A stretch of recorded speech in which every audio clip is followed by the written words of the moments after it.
curso do Saber Direito é sobre a intervenção de terceiros no novo Código de Processo Civil. O professor convidado, Leandro Gobo, explica quais as mudanças advindas da lei, a forma das novas intervenções de terceiro nominadas, a exclusão de duas outras, além da modificação das que foram mantidas. Tudo isso e muito mais você vê agora no Saber Direito.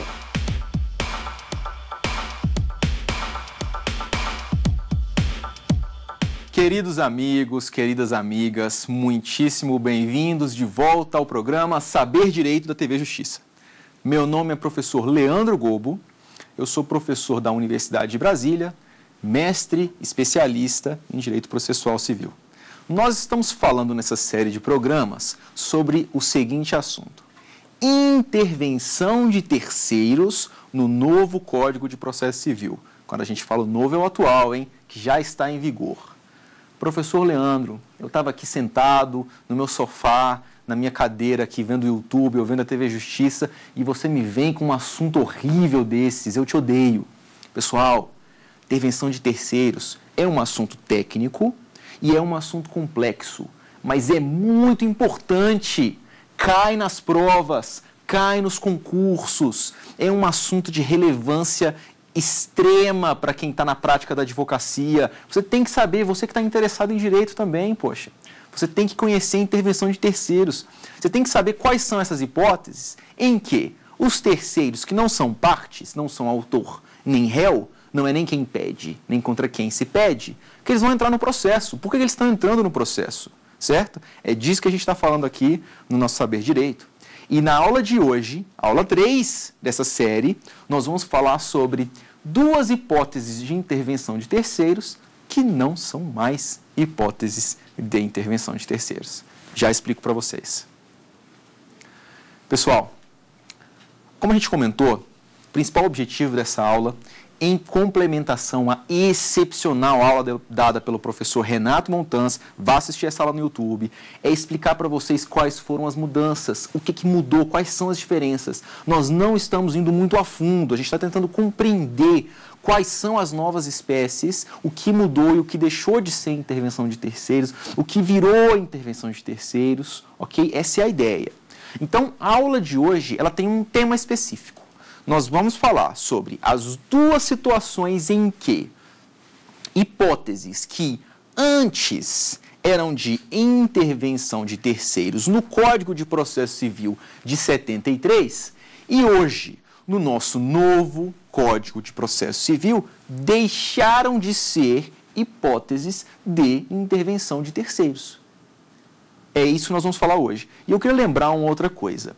Nesse conjunto de aulas, nós estamos discutindo apenas as hipóteses típicas, ou seja, aquelas que estão dentro do capítulo de intervenção de terceiros, no nosso Código de Processo Civil, ok? E somadas a essas duas, que eram hipóteses de intervenção de terceiro e não são mais. E nós vamos falar sobre elas para explicar por que elas deixaram de ser intervenção de terceiros, se elas eram ou não eram intervenção de terceiros, certo? E como funciona a sistemática atualmente. E a primeira delas é a oposição. Nós vamos começar a aula de hoje falando sobre oposição. Senhores, oposição, eu vou voltar aqui naquilo que eu falei para vocês nas outras aulas. Difícil de lembrar, tem um monte de nome. Posso dar para vocês a frase da oposição? Vamos começar com ela? Aliás, vamos relembrar todas até agora? Assistência. O terceiro quer que uma das partes vença a demanda. Não é isso? Denunciação da lide. Meu direito está garantido pelo terceiro. Anota aí no seu caderno. Meu direito está garantido pelo terceiro. E agora nós vamos falar sobre oposição. Sabe qual é a frase de oposição? O terceiro quer o objeto para si. O terceiro, ele quer o objeto ou o direito que está em discussão naquela demanda para si próprio. Olha só a hipótese. Autor e réu estão discutindo alguma coisa qualquer, por exemplo, de quem é o Fusquinha restaurado, que eu dei de exemplo na segunda aula, nós vamos restaurar ele para essa aula também. Vamos usar ele de novo, nosso Fusquinha, para quem gosta de carro antigo. Pessoal, Autor e réu estão discutindo de quem é esse Fusquinha. Sabe o que o terceiro vem e fala? O terceiro diz: esse Fusquinha não é nem do autor e nem do réu. Ele é meu. Terceiro. Poxa, que hipótese curiosa. Vamos para a frase de novo, para você lembrar. O terceiro quer o objeto para si. O terceiro quer o objeto ou o direito da demanda para si. Ok? Professor Leandro, você disse para mim que ia falar de hipóteses que não são mais intervenção de terceiros. Está parecendo intervenção de terceiros isso. O terceiro está entrando no processo para falar o que é o objeto para si. Não é intervenção de terceiros? Não é. Sabe por quê? E a gente vai voltar na nossa primeira aula para responder isso.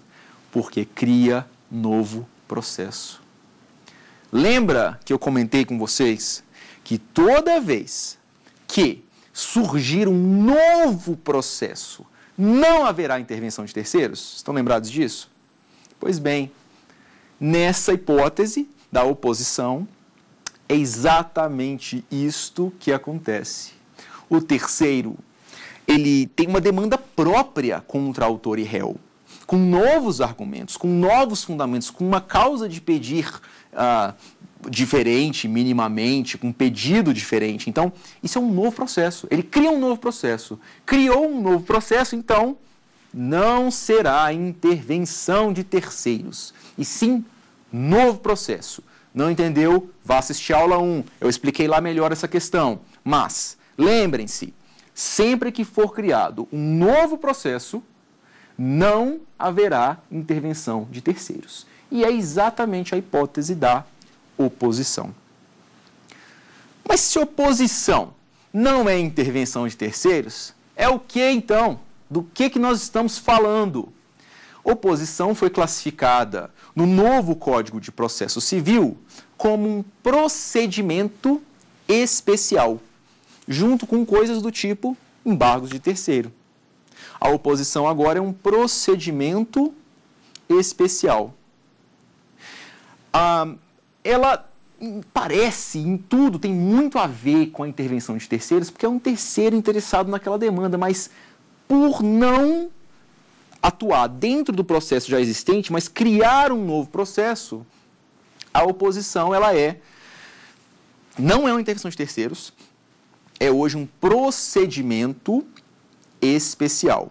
Não há dúvidas com relação a isso. No Código Antigo, vários doutrinadores já falavam dos diferentes tipos de oposição, oposição autônoma, oposição interventiva, e diziam que uma era intervenção de terceiros e a outra não era. Isso tudo é código velho. Vamos deixar o que é velho para trás, vamos falar do novo. No novo, a oposição cria novo processo. Logo, não é de terceiros. De todo jeito, a gente tem que entender como funciona a oposição. Vamos falar sobre ela, então? Vamos falar sobre ela. Senhores, a oposição funciona da seguinte maneira, e eu vou dar um exemplo para vocês, tá? Porque o exemplo é a melhor maneira de entender esse tipo de situação. Pensem no seguinte exemplo. Vamos para o nosso Fusquinha, né? Vamos para o nosso Fusquinha. Autor e réu estão discutindo a propriedade de um Fusca. E a propriedade está sendo discutida da seguinte maneira. O autor vendeu o Fusca para o réu. E o réu não pagou. Pagou a primeira parcela e não pagou as outras. O Fusca foi dividido em 10 de mil, ele pagou só R$1.000 e está devendo 9. O autor ajuiza uma ação para falar assim, olha, eu quero o Fusca de volta, porque você não pagou as parcelas.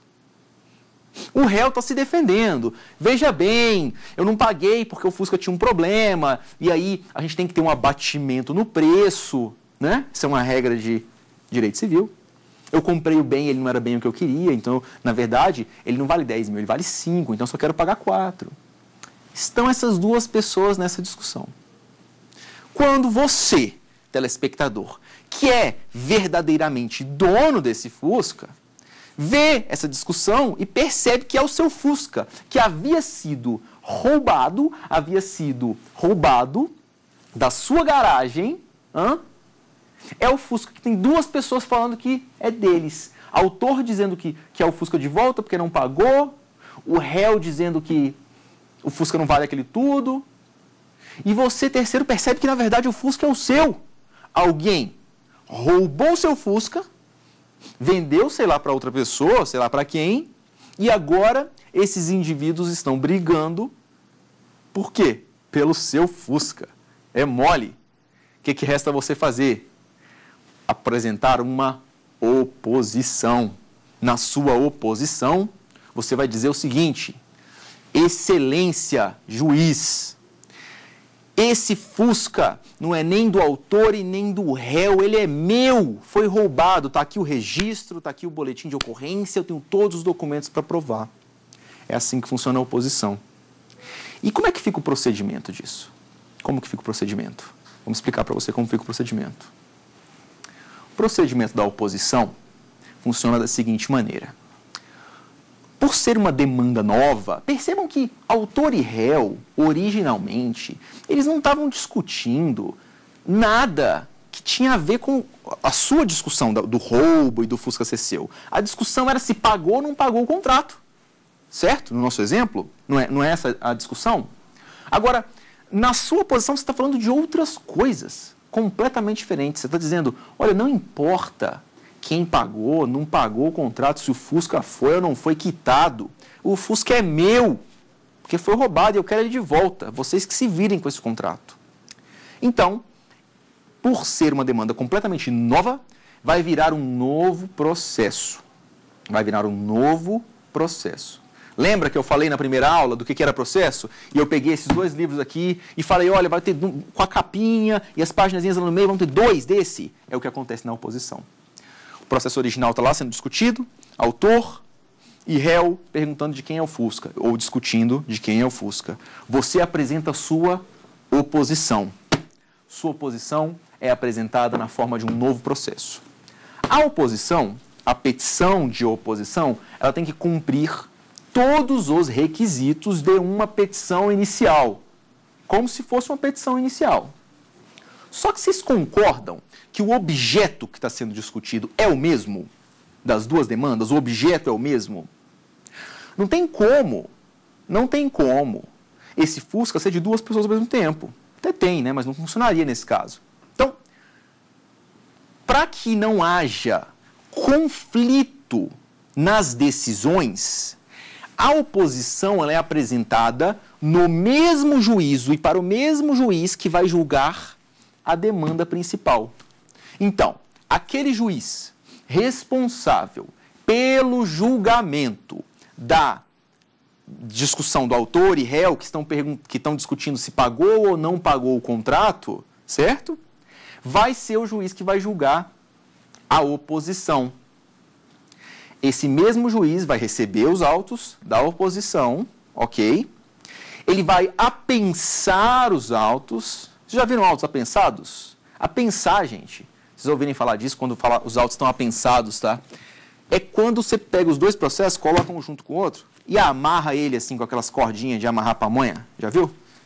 Agora está mais técnico, né? Tem mais umas fitinhas mais chiques aí, mas da minha época, né? Amarra um processo no outro. Pronto, eles estão apensados. Eles vão correr juntos. Estão apensados, vão correr juntos. Não só vão correr juntos, como tem a mesma sentença. A sentença, ela é idêntica. Ela é una, é uma sentença para os dois processos. A sentença ela vai decidir entre as três pessoas de quem é o Fusca, na mesma sentença.